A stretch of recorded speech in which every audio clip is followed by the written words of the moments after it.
Hello అండి, welcome to Lakshmi's divine and kitchen. ఈరోజు మనము పచ్చి పనసకాయతోటి కర్రీ ఎలా చేయాలో చూద్దామండి. మన ఇంటికి ఎవరైనా స్పెషల్ గెస్ట్లు వచ్చారంటే ఇది ఒక్కసారి చేసి పెట్టండి.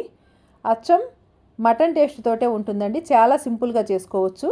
దీనికి కావాల్సిన ఇంగ్రీడియంట్స్: ఉల్లిపాయ ముక్కలు, అల్లం వెల్లుల్లి పేస్ట్, గరం మసాలా, చెక్క, లవంగ, ఇలాచి, పచ్చి కొబ్బరి, నువ్వులు, జీడిపప్పు, గసాలు, కారం, ఉప్పు, పసుపు, పనసకాయ ముక్కలు.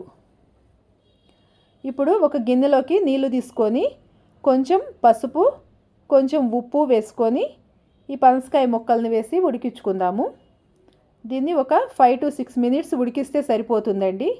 మరీ మెత్తగా అవ్వాల్సిన అవసరం లేదు. ఒక 70% ఉడికితే సరిపోతుంది. మళ్ళీ మనకి కర్రీలో ఉడుకుతుంది కదా, అందుకే 70% సరిపోతుంది. ఒక 5 minutes ఉడికించాను. ఇప్పుడు చూద్దాము ఒకసారి. చూడండి, ఇలా 70% ఉడికింది కదా, సరిపోతుంది.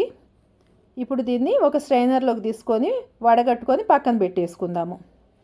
ఇప్పుడు ఈ మసాలాకి పేస్ట్ తయారు చేసుకుందామండి. ఒక మిక్సీ జార్లోకి కొబ్బరి, నువ్వులు, జీడిపప్పు, నానబెట్టిన గసాలు ముందుగా నానబెట్టి ఉంచుకున్నానండి. ఇవి వేసి ఇంకొంచెం నీళ్లు వేసుకొని చాలా మెత్తని పేస్ట్ లాగా చేసి పక్కన పెట్టుకుందాము.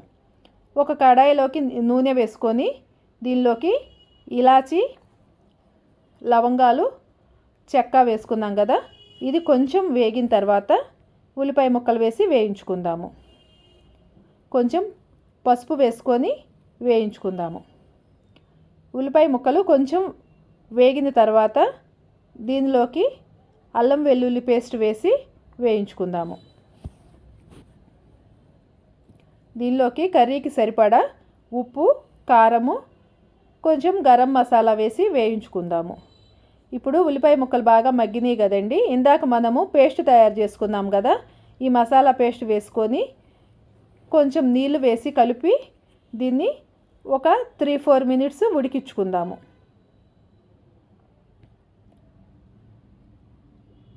చూడండి, నూనె అంతా పైకి తేలి ఇది ఉడికింది.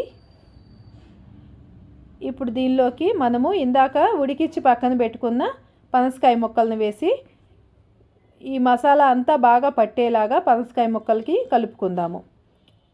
గ్రేవీ సరిపోయిద్ది అనుకుంటే ఓకేనండి, లేదంటే కొంచెం నీళ్ళు వేసుకోవచ్చు. మరీ తిక్కుగా ఉందనుకుంటే వేసి స్టవ్ని లో ఫ్లేమ్లో పెట్టి ఒక 4 minutes ఉడికించుకుందాము.